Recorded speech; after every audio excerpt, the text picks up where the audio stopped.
ಎಲ್ಲರಿಗೂ ನಮಸ್ಕಾರ. Welcome back to my channel. ನಾನಿವತ್ತು ಹುರುಳಿ ಕಾಳನ್ನ ನೆನೆಸ್ಬಿಟ್ಟು ಅದರಲ್ಲಿ ರಸಮ್ ಮಾಡೋಣ ಅಂತ ಪ್ಲ್ಯಾನ್ ಮಾಡಿದ್ದೀನಿ. ಹೇಗೆ ಬರುತ್ತೆ ಅಂತ ಗೊತ್ತಿಲ್ಲ, ಒಳ್ಳೆ ಟೇಸ್ಟ್ ಮಾತ್ರ. ಹೊಸ ರೆಸಿಪಿ ಟ್ರೈ ಮಾಡ್ತಾಯಿದ್ದೀನಿ. ಅದಕ್ಕೂ ಮುಂಚೆ ಯಾರೆಲ್ಲ ಇನ್ನು ನನ್ನ ಚಾನಲ್ನ ಸಬ್ಸ್ಕ್ರೈಬ್ ಮಾಡಿಲ್ಲ, ಪ್ಲೀಸ್ ಸಬ್ಸ್ಕ್ರೈಬ್ ಮಾಡ್ಕೊಂಡು ನೋಡಿ, ಲೈಕ್ ಮಾಡಿ, ಹಾಗೆ ಇಷ್ಟ ಆದರೆ ಶೇರ್ ಮಾಡಿ. ಹೇಗಿತ್ತು ಅಂತ ನೀವು ಮನೇಲಿ ಒಂದು ಸತಿ ಟ್ರೈ ಮಾಡಿ. ಇದನ್ನು ಮಾಡೋದು ತುಂಬಾ ಸುಲಭ ಮತ್ತು ಬೇಗನೆ ಆಗುತ್ತೆ, ಅಷ್ಟೇ ಟೇಸ್ಟಿಯಾಗಿ ಬರುತ್ತೆ. ಮುದ್ದೆ ಜೊತೆಗೆ, ಅನ್ನದ ಜೊತೆಗೆ ಸಖತ್ತು ಟೇಸ್ಟಿಯಾಗಿರುತ್ತೆ.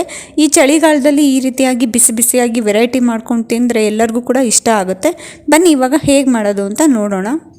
ನಾನಿಲ್ಲಿ 200 ಗ್ರಾಮ್ ಆಗೋಷ್ಟು ಹುರುಳಿ ಕಾಳನ್ನ ರಾತ್ರಿನೇ ಚೆನ್ನಾಗಿ ತೊಳೆದ್ಬಿಟ್ಟು ನೆನೆಸಿಟ್ಟಿದ್ದೆ. ಅದನ್ನು ಇವಾಗ ಬೆಳಗ್ಗೆ ಎಲ್ಲ ನೀರು ಚೆಲ್ಬಿಟ್ಟು ಅದರದ್ದು ಇವಾಗ ಅದನ್ನು ಕುಕ್ಕರಲ್ಲಿ ಕೂಗೋಕ್ಕೆ ಇಡ್ತಾಯಿದ್ದೀನಿ. ಕೆಲವೊಂದು ಸತಿ ಅದರಲ್ಲಿ ಕಲ್ಲು ಇರುತ್ತೆ, ಇಲ್ಲಾಂದರೆ ಹುಳ ಇರುತ್ತೆ, ಕಪ್ಪೋದು ಆ ರೀತಿಯಾಗಿ ಇರುತ್ತೆ. ಅದಕ್ಕೆ ಚೆನ್ನಾಗಿ ತೊಳೆದು ನೀಟಾಗಿ ಅದನ್ನು ನೆನೆಸಿಟ್ಕೊಂಡಿದ್ದೆ. ಇವಾಗ ಕುಕ್ಕರ್ಗೆ ಹಾಕ್ತಾಯಿದ್ದೀನಿ. ಅದು ಮುಳುಗುವಷ್ಟು ನೀರು ಹಾಕ್ಬಿಟ್ಟು ರುಚಿಗೆ ತಕ್ಕಷ್ಟು ಉಪ್ಪು ಹಾಕಬೇಕು. ಅದ್ರ ಜೊತೆಗೆ ನಾನಿಲ್ಲಿ 1 ಮೀಡಿಯಮ್ ಸೈಜ್ ಟೊಮೊಟೊನ ಮಧ್ಯಕ್ಕೆ ಕಟ್ ಮಾಡಿಬಿಟ್ಟು ಸೇರಿಸ್ಕೊತಾ ಇದ್ದೀನಿ. ಹುರುಳಿ ಕಾಳಲ್ಲಿ ರಸಮ್ ಮಾಡ್ತಿರೋದ್ರಿಂದ ಟೊಮೊಟೊ ಬೇಕಾಗುತ್ತೆ. ನೀವು ಹುಣಸೆಹಣ್ಣಿದ್ರೆ ಅದನ್ನು ಕೂಡ ನೆನೆಸಿಟ್ಕೊಂಡು ಅದ್ರ ರಸನೂ ಸೇರಿಸ್ಕೊಬೋದು. ಆದರೆ ಈ ಹಂತದಲ್ಲೆಲ್ಲ ಆಮೇಲೆ ಒಗ್ಗರಣೆ ಹಾಕೋವಾಗ ಸೇರಿಸ್ಕೊಬೋದು. ಇಲ್ಲಾಂತಂದರೆ ಟೊಮೊಟೊ ಇದ್ದರೆ ಈ ಹಂತದಲ್ಲಿ ಕಟ್ ಮಾಡಿಬಿಟ್ಟು ಹಾಕೊಳ್ಳೋದು ಅಷ್ಟೇ. ಇವಾಗ ರುಚಿಗೆ ತಕ್ಕಷ್ಟು ಉಪ್ಪನ್ನು ಸೇರಿಸ್ಕೊಂಡು ಚೆನ್ನಾಗಿ ಮಿಕ್ಸ್ ಮಾಡಿ ಒಂದು 3ರಿಂದ 4 ಸತಿ ಕೂಗಿಸ್ಕೊಂಡ್ರೆ ಸಾಕಾಗುತ್ತೆ. ಚೆನ್ನಾಗಿ ನೆಂದಿರೋದ್ರಿಂದ 4 ಸತಿ ಕೂಗಿಸಿದ್ರೆ ಚೆನ್ನಾಗಿ ಬೆಂದಿರುತ್ತೆ ಅಷ್ಟೇ. 4 ವಿಷಲ್ ಕೂಗಿದ್ಮೇಲೆ ಕಂಪ್ಲೀಟಾಗಿ ತಣ್ಣ ಆದಮೇಲೆ ಇವಾಗ ತೆಗಿತಾ ಇದ್ದೀನಿ. ನೋಡಿ ಎಷ್ಟು ಚೆನ್ನಾಗಿ ಹುರುಳಿ ಕಾಳು ಬೆಂದಿದೆ ಅಂತ ಅಂದ್ಬಿಟ್ಟು. ಇವಾಗ ಅದರಲ್ಲಿ ನಾನು ಬೆಂದಿರೋ ಟೊಮೊಟೊನ ಮತ್ತು ಒಂದು ಅರ್ಧ ಕಪ್ ಆಗೋಷ್ಟು ಹುರುಳಿ ಕಾಳನ್ನ ಬೇರೆ ತೆಗೆದಿಟ್ಕೊಳ್ತಾ ಇದ್ದೀನಿ.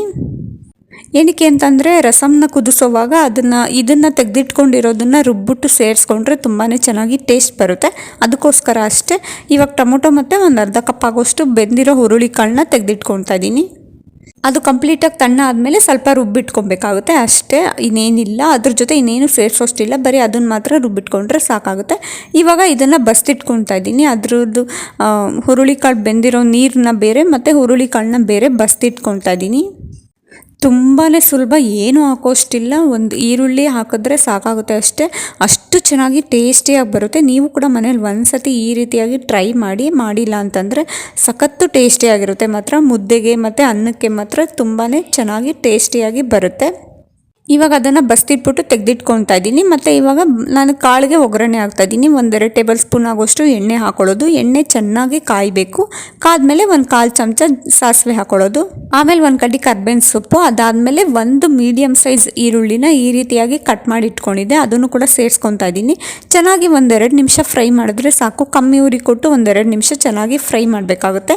ಟ್ರಾನ್ಸ್ಪರೆಂಟ್ ಆದರೆ ಸಾಕು, ತುಂಬಾ ಡೀಪ್ ಫ್ರೈ ಮಾಡೋಷ್ಟೇನು ಬೇಕಾಗಲ್ಲ, ಬರೀ ಟ್ರಾನ್ಸ್ಪರೆಂಟ್ ಆದರೆ ಸಾಕಾಗುತ್ತೆ. ಇವಾಗ ಈರುಳ್ಳಿ ಫ್ರೈ ಆಗ್ತಿರುವಾಗಲೇ ನಾನಿಲ್ಲಿ ಒಂದೇ ಒಂದು ಮೆಣಸಿನ್ಕಾಯಿನ ಮಧ್ಯಕ್ಕೆ ಸೀಳ್ಬಿಟ್ಟು ಹಾಕೊತಾ ಇದ್ದೀನಿ. 200 ಗ್ರಾಮ್ ಕಾಳಿಗೆ ಒಂದೇ ಒಂದು ಮೆಣಸಿನ್ಕಾಯಿ ಹಾಕೊತಾ ಇದ್ದೀನಿ. ನೀವು ಖಾರ ಬೇಕು ಅಂತಂದರೆ ಇನ್ನೊಂದು ಮೆಣಸಿನ್ಕಾಯಿ ಕೂಡ ಸೇರಿಸ್ಕೊಬೋದು, ತೊಂದರೆ ಏನಿಲ್ಲ. ಅದಾದಮೇಲೆ ಇವಾಗ ಬಸ್ತಿಟ್ಕೊಂಡಿದ್ವಲ್ಲ ಕಾಳು, ಅದನ್ನು ಕೂಡ ಸೇರಿಸ್ಕೊತಾ ಇದ್ದೀನಿ. ಸೇರಿಸ್ಕೊಂಡು ಚೆನ್ನಾಗಿ ಮಿಕ್ಸ್ ಮಾಡ್ಕೊಬೇಕು ಅಷ್ಟೇ. ರುಚಿಗೆ ತಕ್ಕಷ್ಟು ಉಪ್ಪು ಸೇರಿಸ್ಕೊತಾ ಇದ್ದೀನಿ. ಉಪ್ಪನ್ನು ನೋಡ್ಕೊಂಡು ಹಾಕೊಬೇಕಾಗುತ್ತೆ, ಏಕೆಂತಂದರೆ ನಾವು ಆಲ್ರೆಡಿ ಕಾಳು ಬೇಯೋವಾಗಲೇ ಉಪ್ಪು ಹಾಕಿದ್ವಿ. ಅದಕ್ಕೋಸ್ಕರ ಕಮ್ಮಿ ಆಗಿದ್ದರೆ ಮಾತ್ರ ಹಾಕೊಳ್ಳಿ, ಇಲ್ಲಾಂತಂದರೆ ಏನು ಬೇಕಾಗಲ್ಲ. ಅದಾದಮೇಲೆ ತುರಿದಿಟ್ಕೊಂಡಿರೋ ತೆಂಗಿನಕಾಯಿ ತುರಿ ಮತ್ತು ಹೆಚ್ಚಿಟ್ಕೊಂಡಿರೋ ಕೊತ್ತಂಬರಿ ಸೊಪ್ಪು ಹಾಕಿ ಚೆನ್ನಾಗಿ ಮಿಕ್ಸ್ ಮಾಡಿಬಿಟ್ರೆ ಆಯಿತು. ಇವಾಗ ಪಲ್ಯ ರೆಡಿಯಾಗಿರುತ್ತೆ. ಇಷ್ಟೇ, ಇದಕ್ಕೆ ಬೆಳ್ಳುಳ್ಳಿ ಏನು ಹಾಕೋಷ್ಟು ಬೇಕಾಗಲ್ಲ. ಇಷ್ಟು ಹಾಕಿದ್ರೆ ಸಾಕು, ತುಂಬ ಚೆನ್ನಾಗಿ ಟೇಸ್ಟಾಗಿ ಬರುತ್ತೆ. ಚೆನ್ನಾಗಿ ಮಿಕ್ಸ್ ಮಾಡಿಬಿಟ್ಟು 1 ನಿಮಿಷ ಈ ರೀತಿಯಾಗಿ ಫ್ರೈ ಮಾಡಿ ಇಟ್ಕೊಂಡ್ರೆ ಆಯಿತು.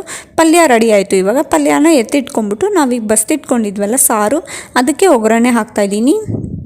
1 ಟೇಬಲ್ ಸ್ಪೂನ್ ಎಣ್ಣೆ, 1/4 ಚಮಚ ಸಾಸಿವೆ, 1 ಕಡ್ಡಿ ಕರ್ಬೇವಿನ ಸೊಪ್ಪು. ಅದಾದಮೇಲೆ ಇವಾಗ ಬಸ್ತಿಟ್ಕೊಂಡಿದ್ವಲ್ಲ ಸಾರು, ಅದನ್ನು ಮಿಕ್ಸ್ ಮಾಡ್ಕೊಳ್ಳೋದು. ಮಿಕ್ಸ್ ಮಾಡ್ಕೊಂಡಿದ್ದಾದಮೇಲೆ ನಾವಿಲ್ಲಿ ಮೊದಲೇ ಎತ್ತಿಟ್ಕೊಂಡಿದ್ವಲ್ಲ ರುಬ್ಬೋದಿಕ್ಕೆ ಅಂತ ಅಂದ್ಬಿಟ್ಟು ಆ ರುಬ್ಬಿರೋ ಮಿಶ್ರಣನ ಸೇರಿಸ್ಕೊಳ್ಳೋದು. ಅದಾದಮೇಲೆ 1 ಚಮಚ ಆಗೋಷ್ಟು ಸಾರಿನ ಪುಡಿ, ರುಚಿಗೆ ತಕ್ಕಷ್ಟು ಉಪ್ಪು ಅಗತ್ಯ ಇದ್ದರೆ ಮಾತ್ರ ಹಾಕಬೇಕು, ಇಲ್ಲಾಂತಂದರೆ ಬೇಡ, ನೋಡಿ ಹಾಕಿ. ಅದಾದಮೇಲೆ ಕೊನೆಯಲ್ಲಿ ಹೆಚ್ಚಿಟ್ಕೊಂಡಿರೋ ಕೊತ್ತಂಬರಿ ಸೊಪ್ಪು ಹಾಕಿ ಚೆನ್ನಾಗಿ ಕುದಿಸ್ಬಿಟ್ರೆ ಆಯಿತು. ಇವಾಗ ಹುರುಳಿ ಕಾಳು ರಸಮ್ ರೆಡಿಯಾಗಿರುತ್ತೆ. ನಾನು ಮೊದಲೇ ಹೇಳ್ದಂಗೆ ನಿಮಗೆ ಟೊಮೊಟೊ ಬೇಡ ಅಂತಂದರೆ ಈ ಕುದಿಯೋ ಹಂತದಲ್ಲಿ ಹುಣಸೆಹಣ್ಣಿನ ರಸನ ಸೇರಿಸ್ಕೊಬೋದು, ತೊಂದರೆ ಏನಿಲ್ಲ. ಅಷ್ಟು ಚೆನ್ನಾಗಿ ಟೇಸ್ಟಿಯಾಗಿ ಬರುತ್ತೆ. ಈ ರೀತಿಯಾಗಿ ಒಂದು ಸತಿ ನೀವು ಮಾಡಿ, ಅನ್ನಕ್ಕೆ ಮುದ್ದೆಗೆ ಅಷ್ಟು ಚೆನ್ನಾಗಿ ಟೇಸ್ಟಾಗಿ ಬರುತ್ತೆ.